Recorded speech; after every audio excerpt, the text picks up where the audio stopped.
नमस्कार, तिखट पाहुणचार रेसिपीज मध्ये तुम्हा सर्वांचे मनापासून स्वागत। आज आपण ज्वारीच्या पिठापासून मस्त खमंग कुरकुरीत आणि पौष्टिक असा नाश्ता तयार करणार आहोत। सकाळच्या घाई गडबडीमध्ये पटकन तयार होतो। लहान मुलांच्या टिफिनसाठी किंवा सकाळच्या नाश्त्यामध्ये घाई गडबडीत पौष्टिक असं काही खायचं असेल तर हा नाश्ता एकदा नक्की तयार करून बघा। चला तर मग कसा बनवायचा ते बघूया। तर एका बाउल मध्ये मी 1 कप ज्वारीचं पीठ घेतलं। तर कुठल्या वाटीने, कपने किंवा ग्लासने 1 कप हे पीठ घ्यायचं। तर यामध्ये आता आपण पाव कप रवा घालणार आहोत। तर त्याच वाटीने रवा मोजून घ्या किंवा मेजरिंग कप असेल तर पाव कप घ्या। रवा घातल्याने पदार्थ हा छान कुरकुरीत तयार होतो। यामध्ये आता मी चवीपुरतं मीठ ऍड केलेलं आहे आणि सर्व जिन्नस चांगले मिक्स करून घेतले आहे। आता यामध्ये 1 कप पाणी घातलं आणि सर्व चांगलं मिक्स करून घेतलं।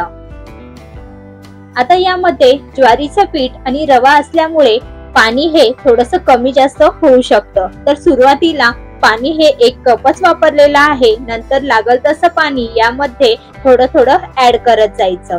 तर बघा, रवा किंवा ज्वारीच्या पिठाने पाणी हे संपूर्ण शोषून घेतलेलं आहे। तर पुन्हा यामध्ये मी 1 कप पाणी ऍड केलेलं आहे आणि पुन्हा चांगलं हे मिक्स करून घ्यायचं। यामध्ये गठोड्या राहणार नाही असं हे पीठ आपल्याला एकसारखं मिक्स करून बघा तर असं पातळ मिश्रण तयार करून घ्यायचं आहे। तर आपण या ठिकाणी ज्वारीच्या पिठाचे डोसे किंवा धिरडे तयार करतोय, त्यामुळे हे धिरड्यांसारखं बॅटर तयार करून घेतलेलं आहे। तर बॅटरची कन्सिस्टन्सी तुम्ही चमच्याने बघू शकाल, अशी पातळच ठेवलेली आहे। तर ह्याच पद्धतीचं बॅटर तयार करून घ्यायचं। तयार मिश्रणावर झाकण ठेवून 10 ते 15 मिनिटांसाठी हे आपण भिजत ठेवणार आहोत, म्हणजे यामध्ये घातलेला जो रवा आहे तो छान भिजला जाईल।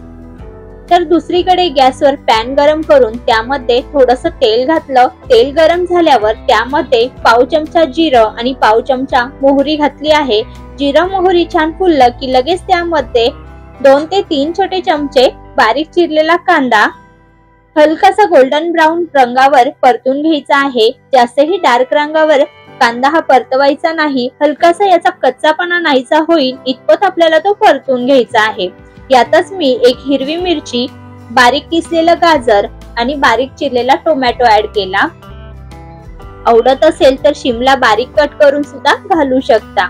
सोबतच पाव चमचा हिंग आणि थोडंसं चवीपुरतं मीठ ऍड केलेलं आहे आणि घातलेले हे व्हेजिटेबल्स आहे। आता हे मध्यम आचेवर छान खमंग असे परतून घ्यायचे। तर बघा, कांदा सुद्धा छान गोल्डन झालेला आहे।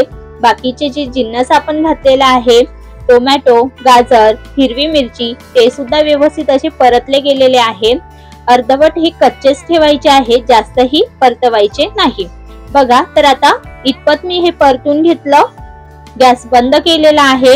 तर दुसरीकडे आपला रवा सुद्धा छान फुललेला आहे। बघा, मिश्रण हलकसं घट्ट झाल्यासारखं वाटतंय। सेम डोस्याचं बॅटर असतं तसंच हे तयार झालेलं आहे। तर यामध्ये आता हे थंड झालेले जे व्हेजिटेबल्स आपण परतून घेतले होते बघा, ते संपूर्ण घालायचे। तर थंड झाल्यावरच ह्या भाज्या घाला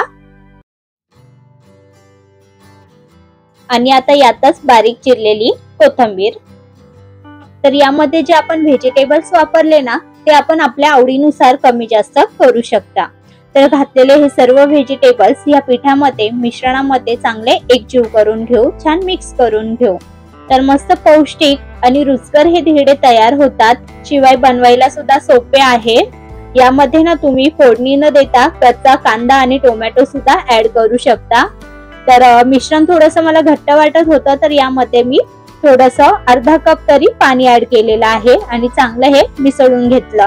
तर सुरुवातीपासून ते आतापर्यंत यामध्ये 2.5 ते 3 कप आपण पाणी वापरलेलं आहे। तर हे पिठाच्या किंवा रव्याच्या हिशोबाने पाणी यामध्ये ऍड करायचं। तर इथं आता मिश्रण आपलं रेडी झालेलं आहे। तर लगेच याचे डोसे किंवा धिरडे तयार करायला घेऊ। त्यासाठी गॅसवर बघा, पॅन हा मी चांगला गरम करून घेतला।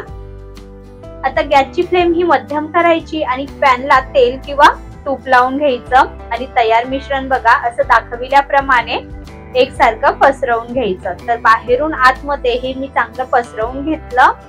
मिश्रण घातल्यानंतर गॅस हा मध्यमच ठेवलेला आहे।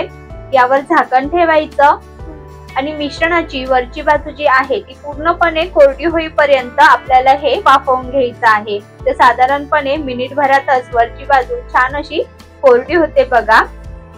तर झाकण काढून वरतून तेलाने ग्रीस करून घ्यायचं आणि कडेने बघा व्यवस्थित असं हे दुसऱ्याही बाजूने आपल्याला हे धिरडं शेकून घ्यायचं आहे।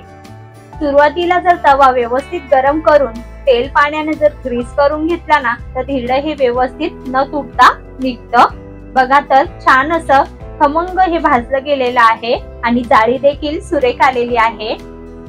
तर दुसऱ्याही बाजूने हे मी 1-2 मिनिटं चांगलं शेकून घेतलं।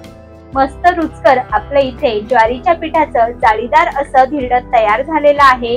यामध्ये आपण इनो सोडा काहीही घातलेलं नव्हतं तरी सुद्धा सुरेख अशी जाळी आलेली आहे बघा। तर आता ह्याच पद्धतीने राहिलेले सुद्धा धिरडे आपण तयार करून घेऊ। फक्त धिरडं घालत असताना जे मिश्रण आहे ते एकसारखं ढवळून घ्यायचं आणि नंतरच पॅन मध्ये ते घालायचं। तर बघा इथे मी मस्त गरमागरम काही धिरडे तयार करून घेतलेली आहे।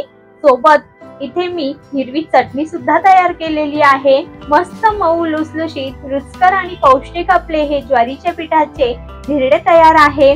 तर तुम्ही सुद्धा ज्वारीच्या पिठाचा हा रुचकर आणि पौष्टिक असा नाश्ता नक्की तयार करून बघा। रेसिपी कशी वाटली हे कमेंट मध्ये सांगा आणि आवडल्यास लाईक करायला मात्र विसरू नका।